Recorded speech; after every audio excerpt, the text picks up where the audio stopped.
دوسرا سوال جو ہے میرا وہ یہ ہے کہ حضرت مسیح علیہ السلام نے آپ ان کے بہنوئی ہیں، اور یہ ہمارے نصیر شاہ صاحب ان کے کیا لگتے ہیں پھر؟ کون؟ سید نصیر شاہ صاحب.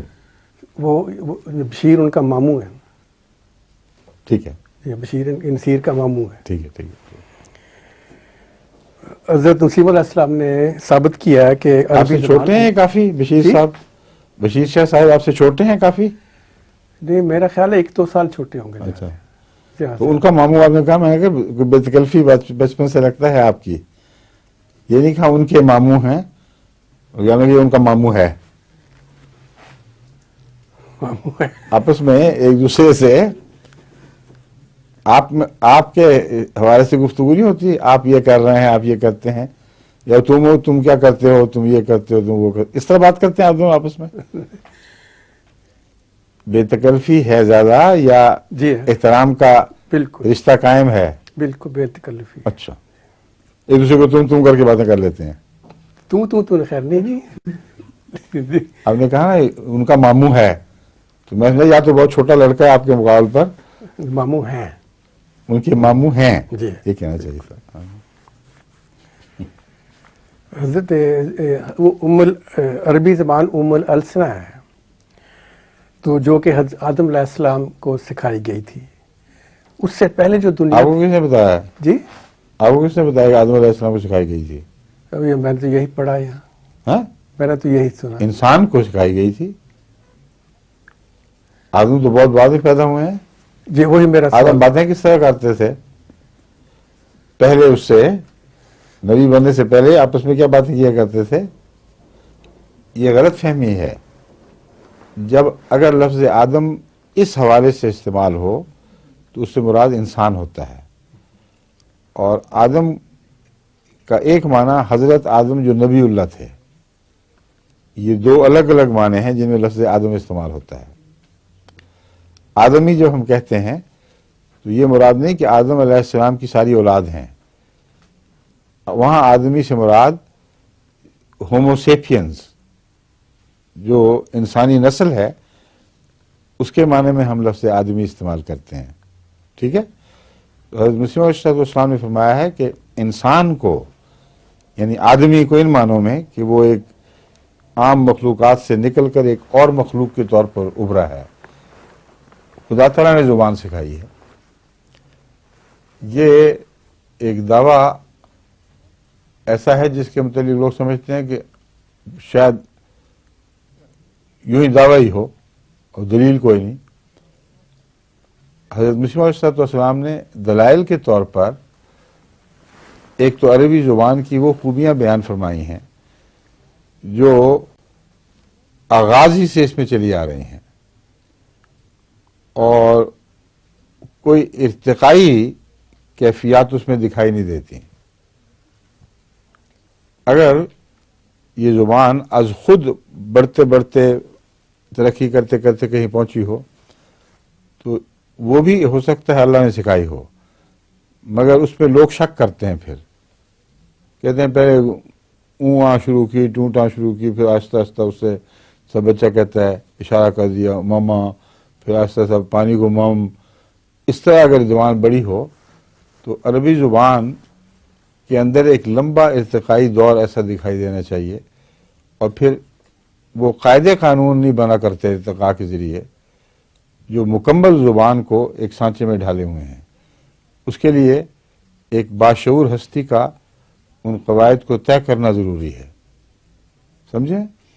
بس عربی کے جو قواعد ہیں، اور جس طرح یہ ٹکسالی کی ڈھلی ہوئی زبان ہے، یہ دنیا کی کسی زبان میں اس سے نہیں ملتے.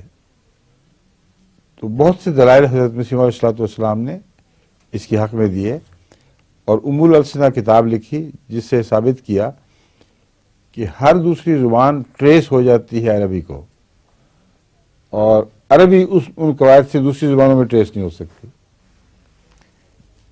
یعنی ایک یک طرفہ رخ ہے. ہر دوسری زبان کے الفاظ کو 12 ایسے قوانین آپ نے بیان فرمائے جن کے اطلاق کے نتیجے میں آپ واپس عربی تک پہنچا کے دیکھ سکتے ہیں کہ ہاں یہاں سے چلا تھا. لیکن عربی کے الفاظ سے یہی سلوک کر کے دوسری زبانوں میں پہنچانے کی کوشش کریں نارویجن میں، چینی میں، دوسری زبانوں میں، تو اکثر الفاظ نہیں پہنچیں گے وہاں، صرف وہی پہنچیں گے جو وہاں سے چل کے عربی تک پہنچے تھے، ان کا دو طرفہ رستہ بن گیا، اور بھاری اکثریت الفاظ کی عربی کی رہ جائے گی جو نارویجن یا چینی یا جاپانی زبان کے ساتھ کی طرف ٹریس ہو ہی نہیں سکتے۔ تو حضرت مسیح موعود صلی اللہ علیہ وسلم نے بڑی حکمت کے ساتھ سائنسی انداز میں یہ بھی ثابت فرمایا کہ یہ جو ایسی زبان ہے کہ یہ اچانک ابھری ہے، اور اچانک ابھرنے والی زبان جو ہے وہ اگر قدیم ترین بھی ثابت ہو جائے